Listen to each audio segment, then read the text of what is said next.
कराना है बाद में, ये आगे चैप्टर कराना है मोस्ट प्रोबेबली बजट के बाद ही। अस्सलाम वालेकुम, दुरूद शरीफ पढ़ लें।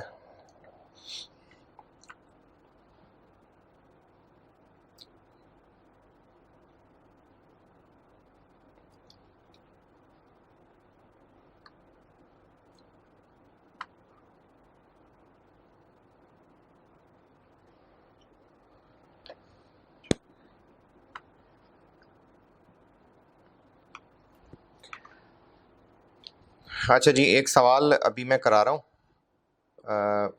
पहले जो मैंने आपको जॉइंट प्रोडक्ट के सवाल कराए थे वो आसान थे, अब इसका लेवल थोड़ा सा मुश्किल कर लेते हैं।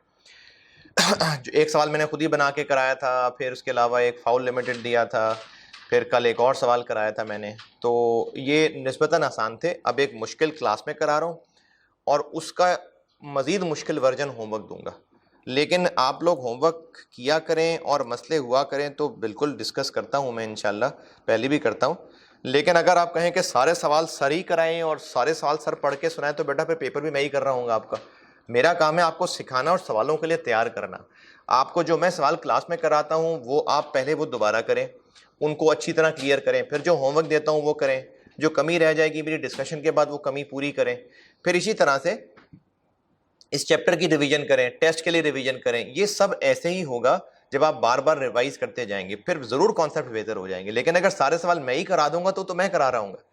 तो अभी एक सवाल मैं करा देता हूँ और एक सवाल फिर मैं होमवर्क दे देता हूँ, और वो जो होमवर्क दूंगा उसका भी सोल्यूशन जिस तरीके से आपको सिखाया है उसी तरीके से बना के फिर मैं उसका सोल्यूशन दूंगा।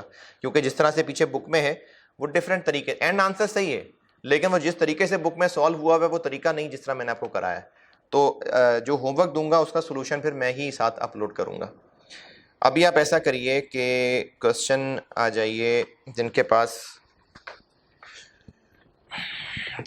बैक की बुक है वो आ जाइए क्लास वर्क 14 पे। जी, class work 14 autumn 2015 oceanic chemicals. Class work 14 page 166 autumn 15 oceanic chemicals. जिनके पास राइस की बुक है उसमें यह सवाल था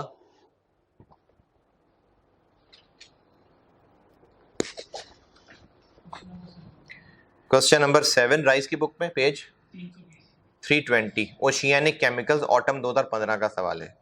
और आई कैप की बुक में भी है यह सवाल। जो पुराना क्वेश्चन बैंक जिनके पास हो उसमें ये 7.12 था, और अगर किसी के पास नई बुक है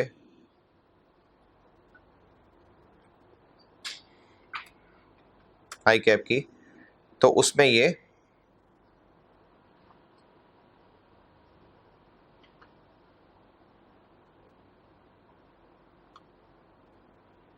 पेज 234 पे एग्जाम्पल 8 है। तो ये मैंने आपको 4 जगह बता दी। सवाल पढ़ लीजिए, मैं बोर्ड पे करता हूं। मुश्किल है सवाल, और आप लोग अगर ध्यान से पढ़ेंगे नहीं तो फिर मेरे समझाने का फायदा कोई नहीं है। इसलिए सवाल पहले पढ़िए आप लोग अच्छी तरह ध्यान से, मैं फिर एक्सप्लेन भी करूंगा सवाल को, समझाऊंगा, और उसके बाद फिर बोर्ड पे सॉल्व करता हूं मैं सवाल को। पहले आप लोग पढ़ लीजिए।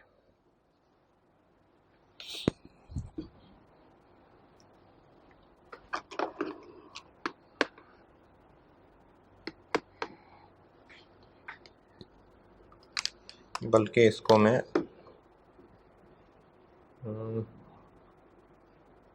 ए कह देता हूँ, ये 37A है, क्योंकि अभी नया चैप्टर भी इंशाल्लाह शुरू करा दूंगा।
हाँ जी, पढ़ लिया।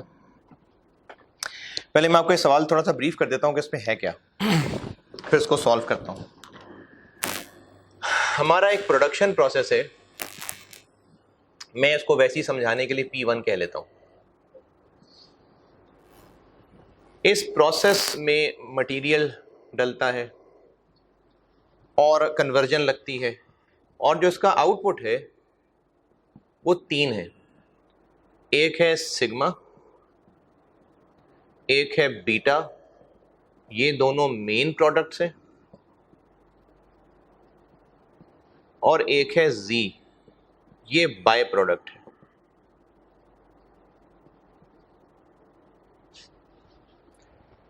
प्रोडक्शन प्रोसेस से एक सिग्मा और एक बीटा, ये जॉइंट प्रोडक्ट्स हैं, ये दोनों मेन हैं, यानी जॉइंट प्रोडक्ट्स हैं ये। और एक चूंगा जी बनता है, ये बाय प्रोडक्ट है। ये चूंगा बेच देते हैं और सिग्मा भी बेच देते हैं, ये हम सेल कर देते हैं। जबकि जो बीटा है ये सेल करने की बजाय आगे एक और प्रोसेस जो कि रिफाइनिंग प्रोसेस है, जिसको मैं P2 कह लेता हूं, ये इसमें चला जाता है। फिर इस पर मजीद कन्वर्जन लगती है और यहां से ये थीटा बन के निकलता है, और ये थीटा है जो सेल होता है। ये एक ओवरऑल पिक्चर है। एक प्रोडक्शन प्रोसेस से 2 जॉइंट प्रोडक्ट्स बनते हैं, एक बाय प्रोडक्ट बनता है, बाय प्रोडक्ट भी सेल हो जाता है, और इन दोनों जॉइंट में से एक बिक जाता है और दूसरा फर्दर प्रोसेस होने के बाद बिकता है। पूछा क्या है? पूछा है सिग्मा की और बीटा नहीं, सिग्मा की और थीटा की कॉस्ट। सिग्मा की और थीटा की कॉस्ट पूछी है।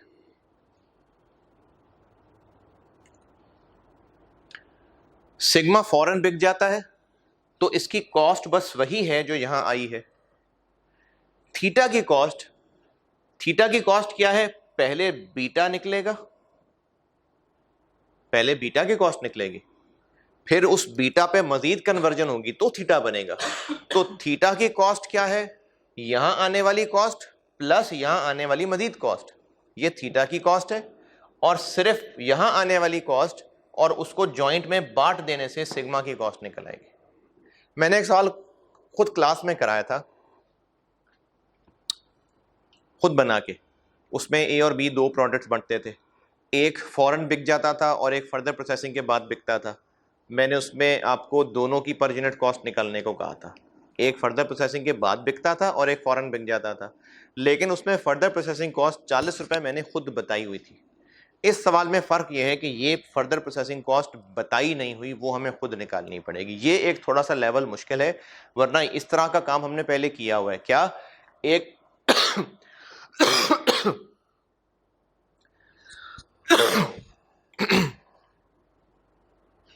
एक प्रोडक्शन प्रोसेस है, उसमें से जॉइंट प्रोडक्ट बनेंगे, एक बिक जाएगा और दूसरा फर्दर प्रोसेस होने के बाद बिकेगा। तो आपसे सवाल में सिग्मा की कॉस्ट पूछी है और थीटा की कॉस्ट पूछी, ये 2 कॉस्ट पूछी। प्लान करते हैं सवाल को। सिग्मा की पर यूनिट कॉस्ट कैसे निकाल सकेंगे? हमें पहले इस डिपार्टमेंट की कॉस्ट ऑफ कंप्लीटेड यूनिट निकालनी है, फिर उसको इन दोनों में बांटना है, फिर जो सिग्मा के हिस्से में आई होगी उसको सिग्मा के यूनिट से डिवाइड करेंगे, सिग्मा की पर यूनिट कॉस्ट आ जाएगी। थीटा की कॉस्ट कैसे निकलेगी? दोबारा पहले इसकी कॉस्ट ऑफ कंप्लीटेड यूनिट्स निकालेंगे, उसको 2 में तोड़ेंगे, जो बीटा के हिस्से में आएगी उसमें यहां वाले खर्चे फिर ऐड करेंगे, उसको थीटा के यूनिट से डिवाइड करेंगे तो थीटा की पर यूनिट कॉस्ट आ जाएगी। ये करने लगा, यानी पहले मैं प्रोडक्शन डिपार्टमेंट को सॉल्व करूंगा, वहां से कॉस्ट ऑफ कंप्लीटेड यूनिट्स निकालूंगा, इन दोनों में बांटूंगा, ये वहीं सॉल्व हो जाएगा, इसको आगे बढ़ाना पड़ेगा। फिर मैं रिफाइनिंग डिपार्टमेंट पे चला जाऊंगा, वहां की कॉस्ट और वहां से थीटा की पर यूनिट कॉस्ट निकालूंगा तो ये आंसर सॉल्व होगा। तो पहले मैं प्रोडक्शन डिपार्टमेंट सॉल्व करने लगा।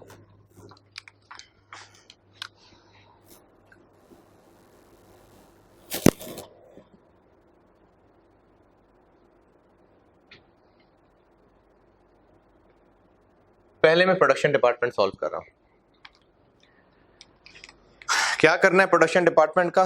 कॉस्ट ऑफ कंप्लीटेड यूनिट्स निकालनी है ताकि इन दोनों में बांटें। तो सबसे पहले कॉस्ट ऑफ कंप्लीटेड यूनिट्स तक पहुंचते हैं। कैसे पहुंचते थे? क्वांटिटी स्केड्यूल बनेगा, इक्विवेलेंट प्रोडक्शन बनेगी, कॉस्ट पर यूनिट निकलेगी और फिर स्टेटमेंट ऑफ एवेल्यूएशन की कॉस्ट ऑफ कंप्लीटेड यूनिट्स निकलेगी।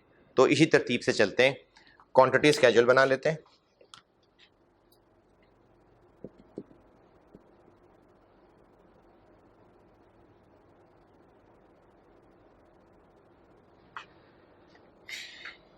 अच्छा, इसमें एक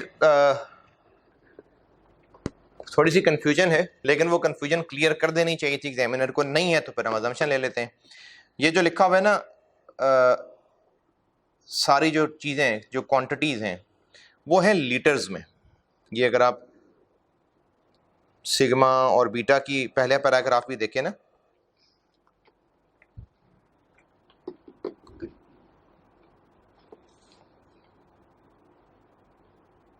रिक्वायरमेंट बल्कि देखिए, जो सिग्मा और थीटा है उसकी कॉस्ट पर लीटर पूछी हुई है, लीटर्स, यानी क्वांटिटी लीटर्स में है। और जो कॉस्ट के साथ नीचे सबसे पहले मटेरियल इनपुट लिखा हुआ है वो रुपीस पर केजी लिखा हुआ है। तो लीटर और केजी एक ही बात समझ रहे हैं। वैसे थोड़ा सा टेक्निकल फर्क होता है, लेकिन दूध वाले से अगर 1 लीटर दूध मांगेंगे, 1 किलो दूध मांगेंगे, तो वो एक ही समझ के देगा। तो ये अल्टरनेटिवली इस्तेमाल हो सकते हैं। तो इसमें हमें जो प्रोडक्ट की कॉस्ट पर लीटर निकालने को कहा है और जो ऊपर 50 रुपए पर केजी दिया हुआ है, तो इसको भी आप लीटर ही समझ लें। केजी लीटर एक ही बात है। वरना अगर फर्क होता तो कुछ लिंक बताता। लीटर्स में क्वांटिटी स्केड्यूल बनाते हैं। Opening work in process, opening है? नहीं है। इनपुट, अब ये जो मैंने केजी वाली बात की है, ये इनपुट निकालने के लिए की है। आपको इनपुट की क्वांटिटी नहीं, इनपुट की कॉस्ट बता दी और मटेरियल 1 किलो कितना है ये बता दिया, ताकि आप 3 मिलियन रुपए को 50 से डिवाइड करें तो कॉस्ट आ जाएगी ना। देखें टेबल के अंदर पहली ही लाइन के अंदर 3 मिलियन कॉस्ट है, प्रोडक्शन डिपार्टमेंट की बात कर रहा हूं, और पीछे अंदर लिखा हुआ है टेबल के कि मटेरियल जो है वो 50 रुपए पर किलो है। मैंने कहा किलो लीटर एक ही बात है। तो अगर 3 मिलियन 50 रुपए के रेट पे है तो कितने किलो हो गए फिर? 3 मिलियन डिवाइडेड बाय 50, 60,000। 60,000 लीटर हो गया input. Closing work in process नहीं है, ओपनिंग क्लोजिंग है नहीं, तो नॉर्मल लॉस फिर इसी की परसेंटेज होगा। कितना है नॉर्मल लॉस परसेंट? 5%। कितना बन गया?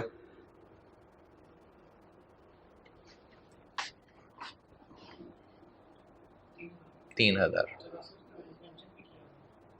क्या वो यही बात है ना कि अगर वर्क इन प्रोसेस होता तो फिर वो इंस्पेक्शन स्टेज वगैरह तो वो भी है ही नहीं, तो है ही सिर्फ इसका। और क्या है? मैंने कहा था कि बाय प्रोडक्ट को भी इसी तरह से याद रखें जिस तरह नॉर्मल लॉस के साथ ट्रीटमेंट करते हैं। क्या इसका ये मतलब है कि बाय प्रोडक्ट नॉर्मल लॉस होता है? नहीं, मैंने बस याद रखने के लिए कहा था कि जो जो ट्रीटमेंट नॉर्मल लॉस का होता है ना, उसी तरह का ट्रीटमेंट बाय प्रोडक्ट का होता है। तो बाय प्रोडक्ट यहां से लेस कर लेते हैं। कितना है बाय प्रोडक्ट बताया हुआ शायद? कितने लीटर बनता है बताया? कितने लीटर बना? जी कितने लीटर बना?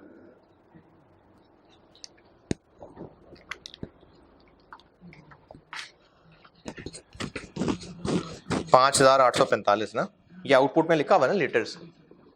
तो 5 कितना? 5845। और एबनॉर्मल लॉस गेन हो सकता है हो। आउटपुट है जॉइंट प्रोडक्ट, सिग्मा के कितने लीटर?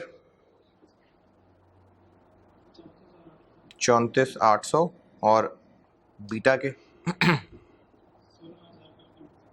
55 लीटर। यानी ये कितना आउटपुट हो गया हमारा?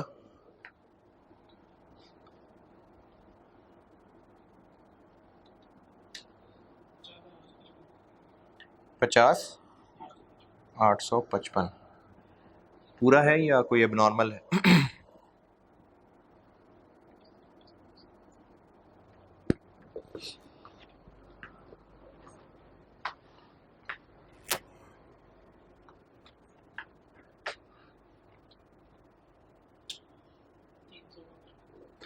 लॉस है गेन है? लॉस, तो एबनॉर्मल लॉस निकल आया। अच्छा, इस एबनॉर्मल लॉस की स्टेज ऑफ कंप्लीशन के बारे में कुछ बताया हुआ? कहीं पर बताया कि लॉसेस कब डिटरमिन होते हैं? End of process, start of process, 70% पे, 80% पे? है कहीं? नहीं है। तो आपको एक दफ़ा अर्ज़ किया था कि अगर एबनॉर्मल लॉस, एबनॉर्मल गेन की स्टेज ऑफ कंप्लीशन नहीं बताई हुई तो क्या अज्यूम कर लें? 100%। तो इसको हम 100% अज्यूम कर लेते हैं।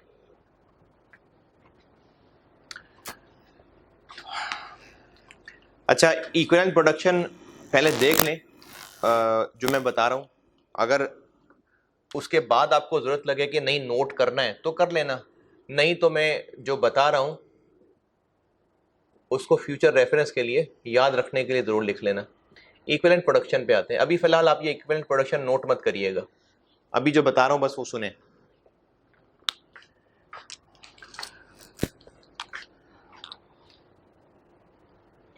मटेरियल का कॉलम, कन्वर्जन का कॉलम, क्या क्या आएगा इक्विवेलेंट प्रोडक्शन में?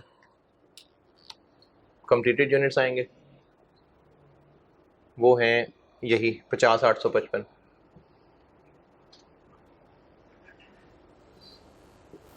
और क्या आएगा?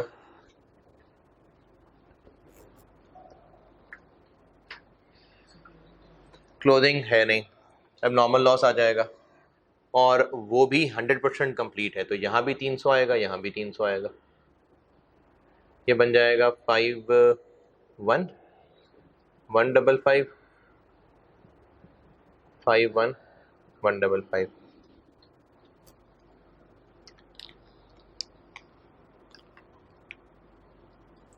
तो हमें दो कॉलम की जरूरत है, अलग अलग दो डिनोमिनेटर की जरूरत है। ये सेम क्यों आ गया दोनों में? क्योंकि ओपनिंग क्लोजिंग नहीं है और अब नॉर्मल लॉस भी 100%, तो इक्विवेलेंट प्रोडक्शन की जरूरत ही नहीं है। अब अगर आप गौर करें तो जो बिल्कुल शुरू शुरू में हमने टॉपिक पढ़ा था, जब मैंने एक ही पर यूनिट कॉस्ट निकाली थी, एक ही न्यूमिनेटर रखा था और उसके नीचे डिनोमिनेटर में आउटपुट प्लस एबनॉर्मल लॉस लिखा था, ये वही चीज आ गई। इक्विवेलेंट प्रोडक्शन की जरूरत ही नहीं है। इसकी जरूरत तब होती जब या तो opening closing work in process होते या फिर एबनॉर्मल लॉस की स्टेज ऑफ कंप्लीशन 100 से कम होती, फिर हम जरूर ये काम करते। अभी भी करना है तो बेशक कर लें। आप कहें कि नहीं सर इसी तरह करना है क्योंकि हम एक रिदम में चल रहे हैं, तो चलते रहें, चल लें, कोई मसला नहीं, इसी तरह चल लें। कॉस्ट पर यूनिट भी इसी तरह निकाल लें, बिल्कुल निकाल लें, चले निकाल लेते हैं, कॉस्ट पर यूनिट भी ऐसे ही निकाल लेते हैं। लेकिन जिन लोगों को लगे कि नहीं नहीं ठीक है हमें समझ आ गई है, तो वो फिर इसकी बजाय मैं एक और तरीका बता दूंगा, उस तरह कर लेना, ताकि दोनों तरह के बच्चे एडजस्ट हो जाएं। वो बच्चे जो समझते हैं कि नहीं रिदम में चल रहे हैं तो ठीक है, तो उनके लिए यही वाला तरीका है, वो इसको बेशक अब नोट कर लें। कॉस्ट पर यूनिट क्या करूं जी? FIFO है, वेटेड एवरेज है?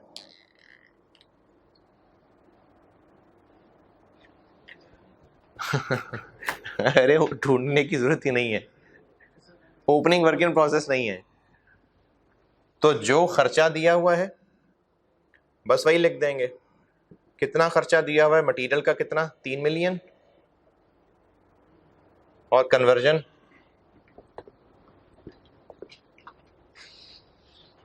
2500 और 1850। FOH अप्लाइड का तो नहीं जिक्र कहीं? तो बस ठीक है, एक्चुअल से ही काम चला लेते हैं। कितना बन गया? 2500 और 4350।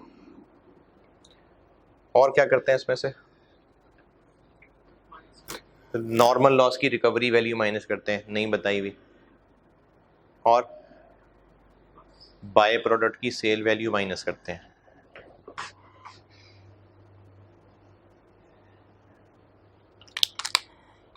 बाय प्रोडक्ट की सेल वैल्यू है 5845 इंटू एक कितने का? 40 का, 40 का, 233800। न्यूमिनेटर बन गया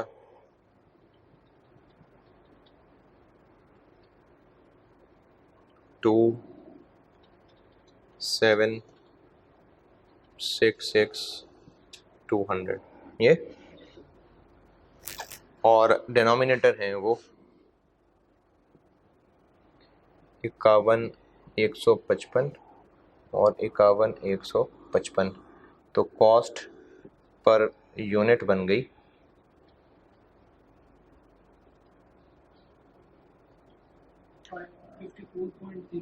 54.08। चले 07 कर लें।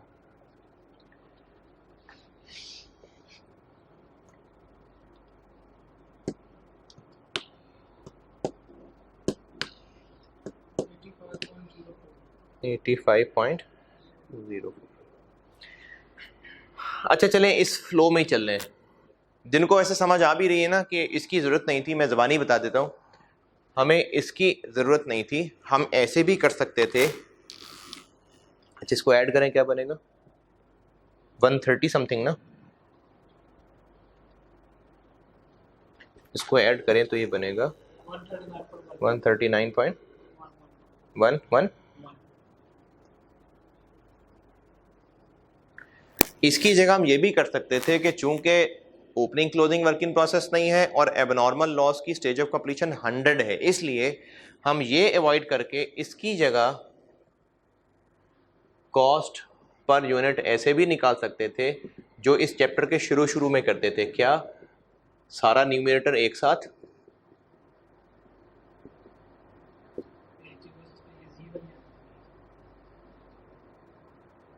डिवाइडेड बाय 50,855 प्लस 300, तो इसका आंसर भी यही आ जाता 139.11। तो अगर आपको ये बात आसान लग रही है तो इस सब की बजाय ये भी हो सकता है, लेकिन जिनको लग रहा है कि नहीं ये तो मुश्किल हो जाएगा, तो आप अगर इसी फ्लो में रिदम में चलना चाहें तो ऐसे ही कर लें, कोई बात नहीं, नंबर थोड़ी काट देगा। अच्छा जी, क्वांटिटी स्केड्यूल हो गया, इक्विवेलेंट प्रोडक्शन हो गई, कॉस्ट पर यूनिट निकाल ली। अब क्या करना है, कॉस्ट ऑफ कंप्लीटेड यूनिट्स यानी 50,855 इंटू 139.11 है जी।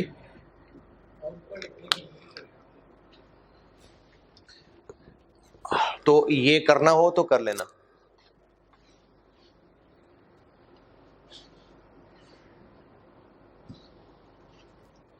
इससे आगे चल रहा हूं, joint cost of completed unit, ये वो लाइन है जो ईपी इक्विवेलेंट क्या है स्टेटमेंट ऑफ एवेल्यूएशन में आती, ये वो लाइन है 50,855 आउटपुट इंटू 139।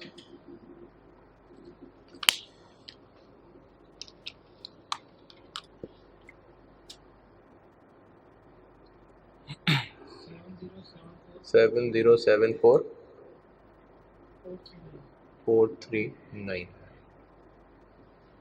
ये प्रोडक्शन डिपार्टमेंट की कॉस्ट ऑफ कंप्लीटेड यूनिट्स आ गई, जिसको हम तोड़ेंगे सिग्मा और बीटा में। अब इसकी हम एलोकेशन कर लेते हैं। एलोकेशन सिग्मा में और बीटा में, यूनिट्स 34,800 और 16,055 NRV पर यूनिट और टोटल NRV। इस रेशो में इसको बांटेंगे ना, यही सीखा अब तक। NRV पर यूनिट, सिग्मा की NRV पर यूनिट कितनी है,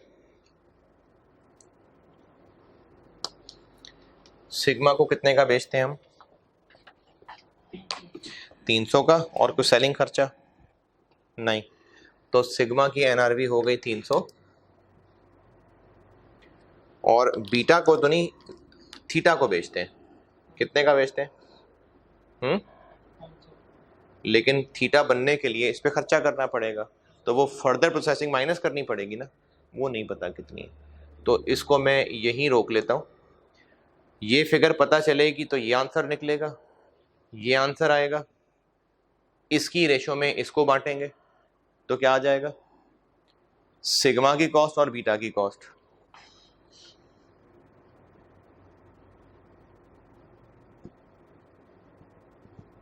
सिग्मा के हिस्से में आ जाएगा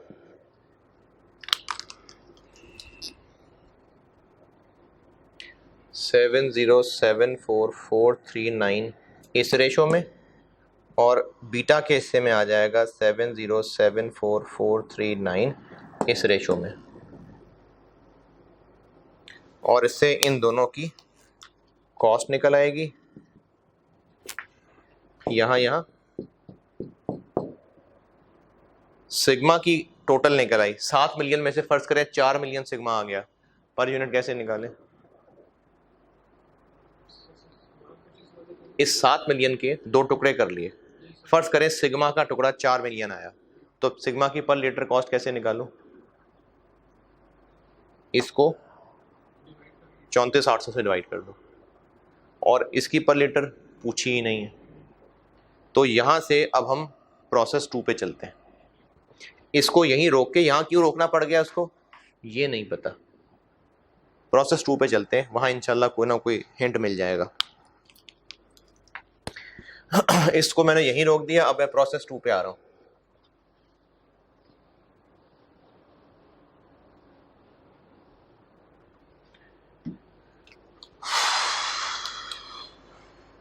refining department,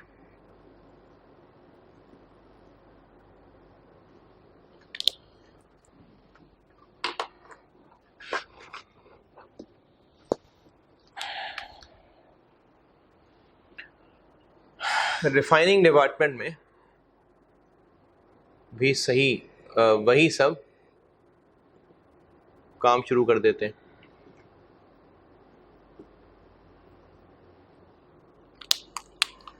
opening work in process नहीं है, ट्रांसफर इन, क्या ट्रांसफर हो रहा है यहाँ? बीटा 16,055 ट्रांसफर हो रहा है। नॉर्मल लॉस 5%,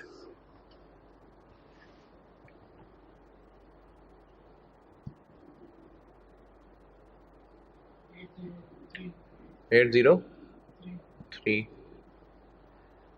यहां पर कोई बाय प्रोडक्ट नहीं है। इसका आउटपुट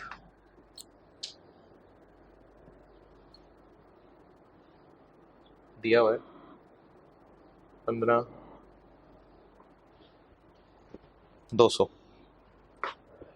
टेबल में दिया हुआ। बैलेंस करें, एबनॉर्मल लॉस आ जाएगा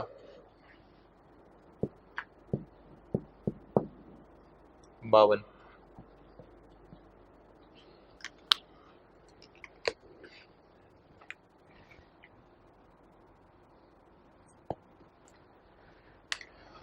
अच्छा जी, आगे क्या करें? इक्विवेलेंट प्रोडक्शन,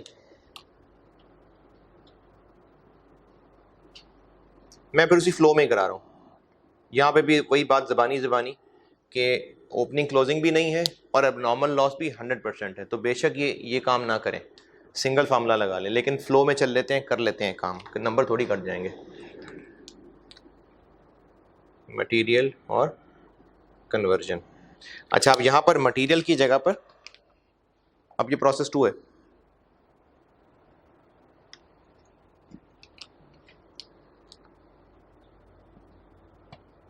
P1 आ गया। इसकी क्या न्यूमरेटर?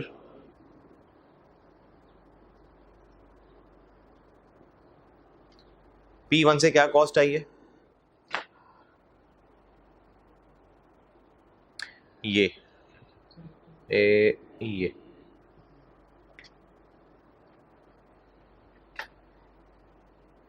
नहीं पता, चले नहीं पता। यहाँ कितनी?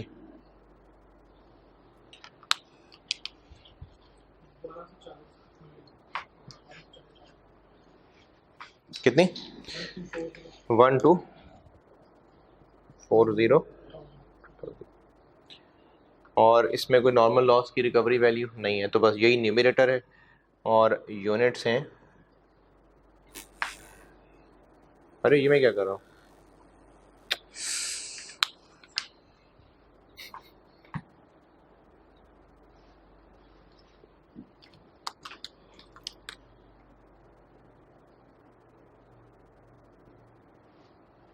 ये मैंने कॉस्ट पर यूनिट निकालनी शुरू कर दी थी, इक्विवेलेंट प्रोडक्शन।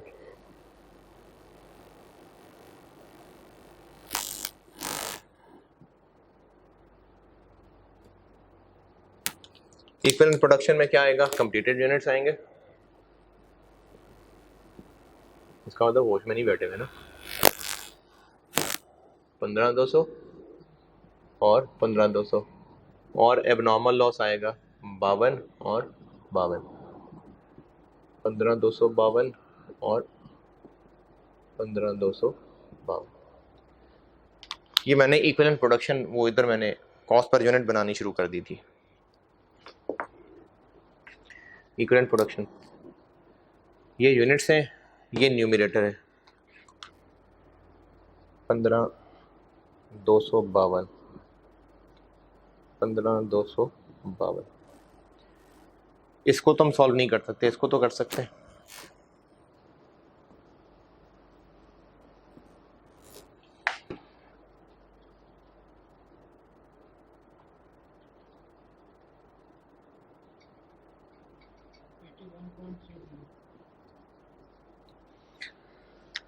चलें अब यहीं रोकता हूँ उस बात को। ये क्या आ गया, अगले प्रोसेस की कन्वर्जन कॉस्ट, ये क्या फिगर होगी, जो पिछले प्रोसेस में खर्चा आया था, cost of units transferred in, process 2 में मजीद खर्चा क्या आएगा, कन्वर्जन कॉस्ट। ये जगह किसकी खाली रखी हुई है, प्रोसेस 2 में मजीद खर्चा जो आना है, तो वो यही है जो मजीद आना है। जवाब मिल गया।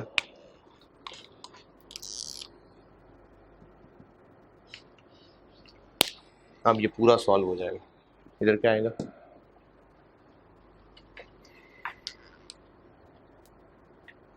फोर 18.7, इधर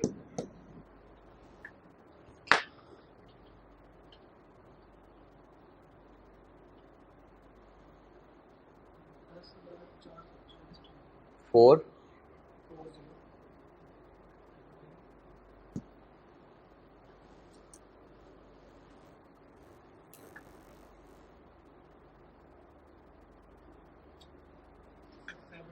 6,722 229, ये बन गया 17,162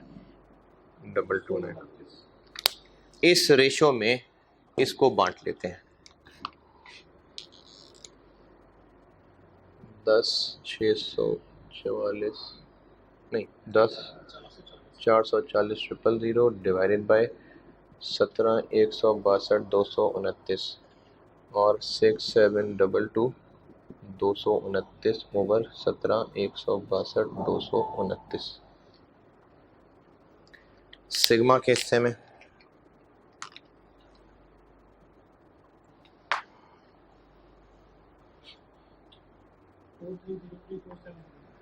430370।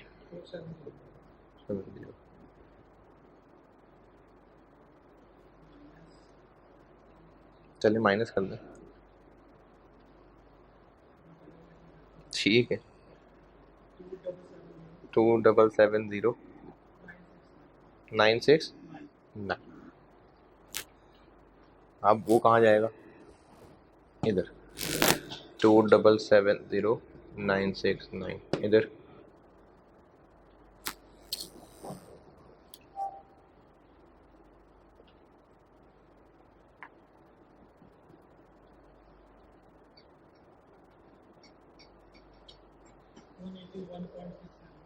सिक्स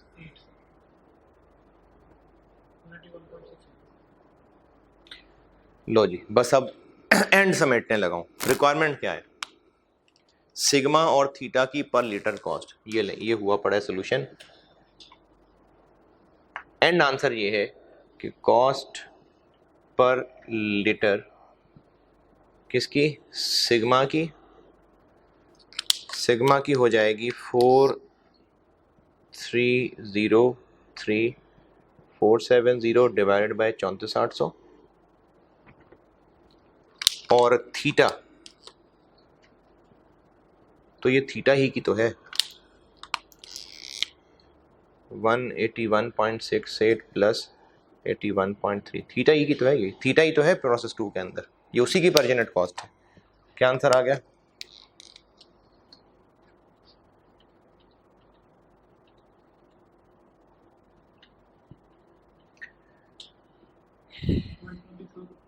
वन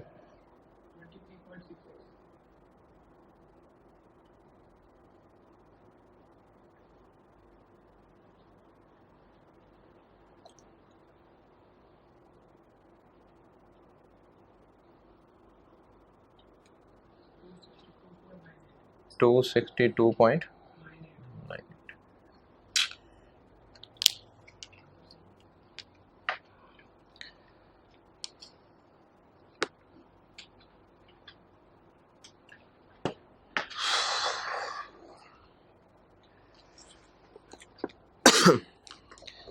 और आपका होमवर्क है, और फिर बता रहा हूँ इस होमवर्क को आपने जो सॉल्व करना है, मुश्किल है, इसका मुश्किल वर्जन है, इसका मुश्किल वर्जन है। पहले तो बेटा खुद बेस्ट एफर्ट करिएगा, जितना हो जाए करे, पूरी एफर्ट करने के बाद सॉल्यूशन बाद में देखा करें, पहले पिछले नोट्स कंसल्ट किया करें, शायद पीछे कोई रेलिवेंट चीज़ मिल जाए, और फिर जो मसला हो जाए तो फिर आप सॉल्यूशन देखा करें। तो इसका जो सॉल्यूशन है वो जो मैं अपलोड कर रहा हूँ वो देखिएगा। होमवर्क है स्प्रिंग नहीं ऑटम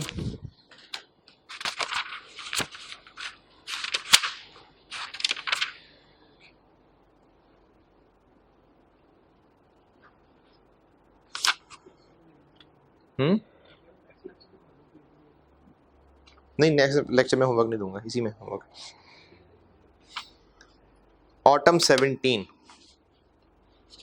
नहीं, लेकिन मैं डिस्कस उसको कल कर लूंगा ना, नहीं अभी तक लेक्चर और है ना यार, कर लोगे आप, कर लोगे।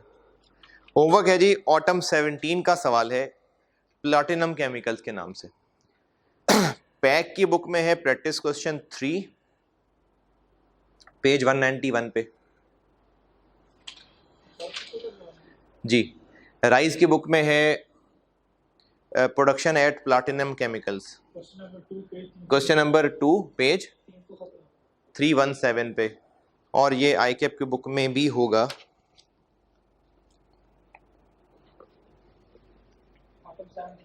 जी ऑटम 17, ये आईकेप की बुक में भी यकीनन होगा, बता देता हूँ।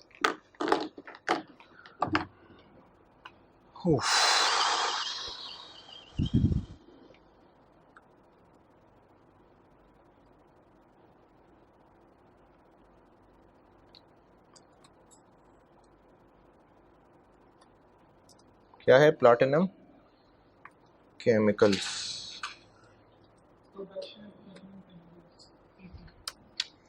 हाँ जी बिल्कुल, ये आईकेप की नई बुक में भी है, और ये आईकेप की नई बुक में है पेज नंबर 239 पे, एग्जाम्पल नंबर 11। और अगर किसी के पास आईकेप का पुराना क्वेश्चन बैंक है तो ये उसमें 7.11 था। ये ऑटम 17 का सवाल है। प्रोसेस कॉस्टिंग अल्हम्दुलिल्लाह ख़त्म, मैंने अपनी तरफ से बहुत कोशिश की है, उम्मीद है आपको समझ आई होंगी बातें, लेकिन इनकी बार बार रिवीजन होगी तो ये चीज़ें हज़म होंगी आस्ता आस्ता। अब वो बार बार रिवीजन आप चाहें तो एक ही अटैम्प्ट में कर लें, चाहे हर अटैम्प्ट का पेपर दे दे के फिर रिवीजन कर लें, वो आपकी मर्ज़ी है। तो अगर एक ही अटैम्प्ट में रिवीजन करनी है तो रिवीजन कर लें, फिर हो जाएगा ये क्लियर इंशाल्लाह। अच्छा, अब इसको 37A लेक्चर को यहीं ख़त्म करते हैं, क्योंकि अब अगले में अगला चैप्टर शुरू करने लगा हूँ। तो अल्लाह हाफ़िज़।